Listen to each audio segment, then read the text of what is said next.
যেই নবী এই কথা জাবেরকে বলছেন, সেই নবী মুহাম্মদ সাল্লাল্লাহু আলাইহি সাল্লামের 13 জন স্ত্রী, মাত্র একজন অবিবাহিতা, বাকি সবারই দুবার তিনবার করে বিবাহ হয়েছে। তার মধ্যে মুহাম্মদ সাল্লাল্লাহু আলাইহি সাল্লাম খাদিজার কত নম্বর স্বামী? 3 নম্বর স্বামী। খাদিজা রাদিয়াল্লাহু তাআলা আনহার 3 নম্বর স্বামী হচ্ছেন মুহাম্মদ সাল্লাল্লাহু আলাইহি সাল্লাম। আগে 2 জন পার হয়ে গেছে, ইনি খাদিজা।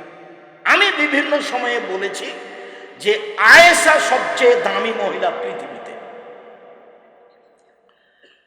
তবে অনেক সময় বিবরণে মনে হয় যে খাদিজা রাদিয়াল্লাহু তাআলা আনহা সবচেয়ে দামি।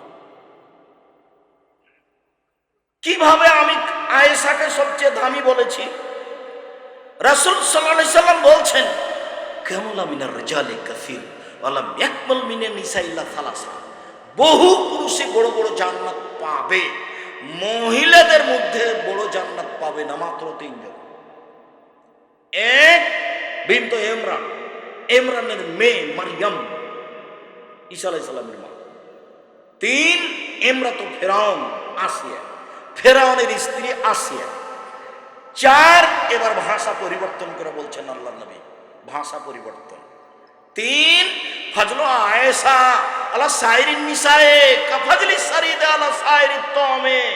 আয়েশার সম্মান সকল মহিলার উপরে, আয়েশার সম্মান সকল মহিলার উপরে। সারিদ খাদ্য যেমন সুন্দর, দামি, সুস্বাদু, সকল খাদ্যের উপরে সারিদ আবার কি জিনিস? গোস্তের ঝোলে রুটি ভিজালে তাকে সারিদ বলে। বলে সারিদ যেমন সুস্বাদু, আয়েশা তেমন দামি সকল নারীর উপরে। তো মনে হচ্ছে বুখারী হাদিস, কিন্তু বুখারী মুসলিম, এতে তো মনে হচ্ছে যে আয়েশা সব মহিলার চেয়ে দাম, তাই মনে হচ্ছে না? এবার চলেন দেখি। আবু হুরায়রা রাদিয়াল্লাহু তাআলা আনহু বলেন, যা জিবরাইল ইলান নবী সাল্লাল্লাহু আলাইহি সাল্লাম। জিবরাইল এবার আল্লাহর নবীর কাছে আসলেন। কথা জিবরাইল, রে চলে ঘুমাচ্ছ নাকি? কারো গায়ে হাত দিয়ে থাকবে না, একদিকে চেয়ে থাক। উপস্থিত বৈঠকের মুসলিম বোন, এই মেয়ে কথা বলছো কেন? শতবার তোমাকে বলা হলো এদিকে খেয়াল করো। সব সময় গল্পে ব্যস্ত থাকো, কোনো শরম হয় না কেন তোমার? একটা মহিলা মানুষ, লজ্জা হয় না কেন? চুপচাপ থাকো, এদিকে খেয়াল করো। সম্মানিত দিনী ভাই বোন, যারা আপনারা এখানে এসেছেন কিছু দিন ধর্ম জানা ও বোঝার জন্য, আমি আপনাদেরকে মূল্যায়ন করার জন্য আন্তরিকভাবে অনুরোধ জানাচ্ছি। দেখুন, জিবরাইল বলছেন, আবু হুরায়রা বিবরণদার, জিবরাইল আমাদের নবীকে বলছেন, মুহাম্মদ হাজি খাদিজা, এই যে খাদিজা, আতাত ইলাইকা, আপনার কাছে আসছেন। এই যে খাদিজা আপনার কাছে আসছেন। মাহু এনাউন, তার সাথে আছে একটা পাত্র, বাটি। ফিহে এদামুন অতামুন, তাতে আছে রুটি, তাতে আছে তরকারি, তাতে আছে খাদ্য, তাতে আছে তরকারি। এই যে খাদিজা আপনার কাছে আসছেন, মানে খাদিজার স্বামীর কাছে একটু খাদ্য এবং একটু তরকারি নিয়ে আসছেন। সব সময় স্ত্রী স্বামীর বিষয়টি ভাববে, খাদ্য, পানি, কাপড় চোপড় সব কিছু পরিষ্কার রাখা।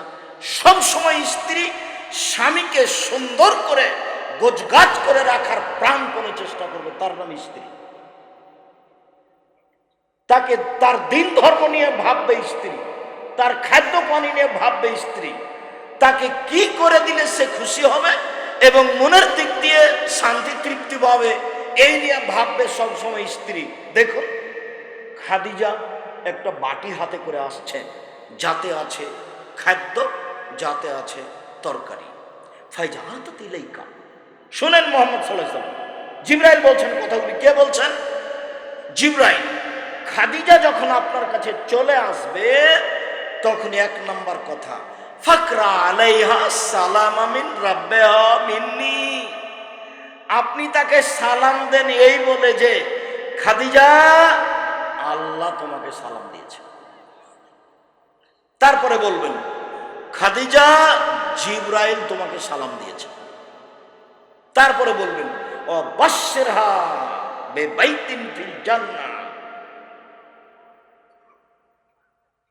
স্বর্ণ চাঁদি দিয়ে তৈরি জান্নাতে একটা উন্নত মানের ঘর তৈরি করা হয়েছে তার জন্য। এটা বলে দেন, যাতে কোনো হইচই নেই, যাতে কোনো কষ্ট কলেশ নেই, এগুলো বলে দেন। জিবরাইল কাকে বলছেন? মুহাম্মদ সাল্লাল্লাহু আলাইহি সাল্লামকে। এক, ওই যে খাদিজা আপনার কাছে আসছে। দুই, তার কাছে একটা বাটি আছে। তিন, বাটিতে আছে খাদ্য তরকারি। চার, ও যখন আসবে তখন তাকে বলবেন যে খাদিজা, আল্লাহ তোমাকে সালাম দিয়েছে। তারপরে বলবেন খাদিজা, জিবরাইল তোমাকে সালাম দিয়েছে। তারপরে বলবেন খাদিজা, তোমার জন্য জান্নাতে একটা ঘর তৈরি করা হয়েছে স্বর্ণ চাঁদি হীরা মুক্তা মাণিক্য দিয়ে, যেখানে কোনো হইচই নেই, কষ্ট ক্লেশ নেই। আচ্ছা, বুখারী মুসলিম। এতদূর পর্যন্ত খাদিজার হলো। এবার আয়েশা চলেন। আয়েশা রাদিয়াল্লাহু তাআলা আনহা বলেন, আল্লাহর নবী বলছেন, আয়েশা, হাজা জিবরাইল, এই যে জিবরাইল, জিবরাইল তোমাকে সালাম দিল। আয়েশা এখন বলছেন, ওয়া আলাইহিস সালাম ওয়া রাহমাতুল্লাহ, জিবরাইলকেও সালাম, তার উপরে আল্লাহর রহমত নাযিল হোক। হুয়া ইয়ারা ফালা নারা, মুহাম্মদ তো জিবরাইলকে দেখতে পান, আমরা তো দেখতে পাই না। মুহাম্মদ তো জিবরাইলকে বুঝতে পারেন, আমরা তো বুঝতে পারি না। এক বিছানে তিনজন, এক ল্যাপের নিচে তিনজন, আয়েশা, আল্লাহর নবী, জিবরাইল। এক খাটের উপরে তিনজন, আয়েশা, জিবরাইল, জিবরাইল, মুহাম্মদ সাল্লাল্লাহু আলাইহি ওয়াসাল্লাম। এবার দেখি কিছু বুঝতে পারলেন কি না। জিবরাইল সালাম দিল, এই কথা আল্লাহর নবী বলছেন। কাকে বলছেন? আয়েশাকে। আল্লাহর নবী বলে দিচ্ছেন যে, আয়েশা, তোমাকে জিবরাইল সালাম দিল। আর আগের ব্যাপারে বলেন তো, জিবরাইল বলছেন আল্লাহর নবীকে। এক, কে সালাম দিল? আল্লাহ। দুই, জিবরাইল। তিন, জান্নাতে একটা ঘর। এবার দেখেন তো দামি কে? খাদিজা রাদিয়াল্লাহু তাআলা। তাই মনে হচ্ছে দামি মহিলা। মহিলাদের সম্মান অনেক বেশি। তো জাবের রাদিয়াল্লাহু তাআলা আনহুকে আল্লাহর নবী বললেন, অবিবাহিতা মেয়ে কেন বিবাহ করলে না? তুমি তার সাথে খেলতে, তোমার সাথে খেলতো। জাবের রাদিয়াল্লাহু সুন্দর করে শুনে থাকার পরে জবাব দিচ্ছেন, শোনেন, আমার আব্বা উহুদের যুদ্ধে মারা গেছেন 9টা মেয়ে রেখে। আমার 9 জন বোন আছে। আমার আব্বা, এই ছেলে, একদিকে চেয়ে থাকো, কথার যেন 19-20 না হয়। আমার আব্বা মারা গেছেন 9 জন মেয়ে রেখে। আমার 9 জন বোন আছে। আক্রাহু আন আতাজাওয়াজা মিসলাহুন্না, এদের মতো কম বয়সের মেয়েকে আমি বিবাহ করতে রাজি নই। অনেক বর্ণনা এসেছে বুখারী। খারকা, এদের মতো কম বুদ্ধির মেয়েকে আমি বিবাহ করতে রাজি নই 4টা কারণে। এক, লিতুআল্লিমাহুন্না, আমার স্ত্রী যেন আমার বোনদেরকে বিদ্যা শেখাতে পারে। দুই, লিতুআদ্দিবাহুন্না, আমার স্ত্রী যেন আমার বোনদেরকে শিষ্টাচার শিখাতে পারে। তিন,